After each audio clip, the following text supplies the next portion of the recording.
টেপার ধরন হবে ডালিমের সাইজের ওপর।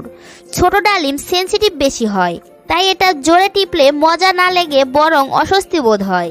তাই এটি পুরোটা হাতের মধ্যে নিয়ে একটা টিপতে হবে, আরেকটা খেতে হবে।